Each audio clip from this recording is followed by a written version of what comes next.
जिस दिन ये गाली कांड हुआ उसके दूसरे दिन से लगातार मैं आप सबको बार बार कह रहा हूं कि ये टूल किट का हिस्सा है।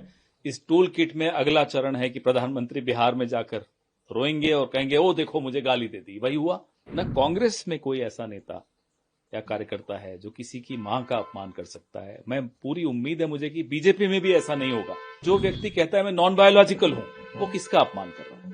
क्या वो अपनी मां का अपमान नहीं कर रहा? इस तरह की भाषा प्रधानमंत्री को अपनी मां के लिए नहीं उपयोग करनी चाहिए। अपने आप को नॉन बायोलॉजिकल कहकर जो अपमान उन्होंने अपनी मां का किया, स्वर्गीय मां का किया, हमें अच्छा नहीं लगा। जहां सभा समाप्त हो गई वहां अपने आप को गाली दिलवा दो, फिर आओ रोने, देखो मुझे गाली दे दी, मुझे गाली दे दी। ये बहुत बार हो चुका है, बार बार नहीं होगा। जिस दिन ये गाली कांड हुआ उसके दूसरे दिन से लगातार मैं आप सबको बार बार कह रहा हूं कि ये टूल किट का हिस्सा है।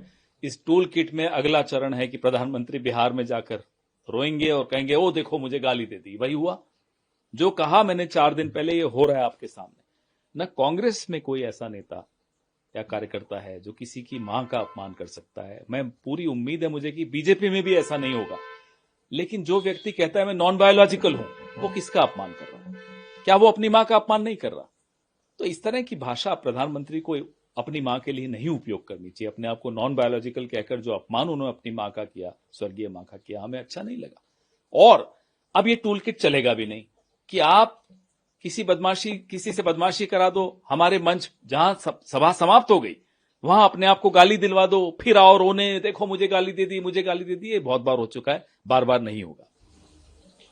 एक और मामला, जब आपने आज सुबह अपनी बात कही उसके बाद बीजेपी ने प्रेस कॉन्फ्रेंस करी और कहा, राहुल गांधी ने सीधा सवाल पूछा, सोनिया गांधी की भी बात कही कि आपके 2 पवन खेड़ा जो है उनके 2 बने हुए हैं वोटर आई कार्ड, उसके बारे में जानकारी थी क्या?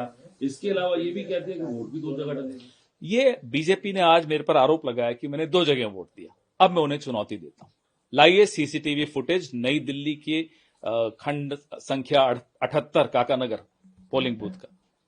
हम तो सीसीटीवी फुटेज मांग रहे हैं और हम ये भी कह रहे हैं कि बीजेपी अब हलफनामा दायर करे कि पवन खेड़ा ने 2 वोट दिए हैं इस सिलेक्शन में।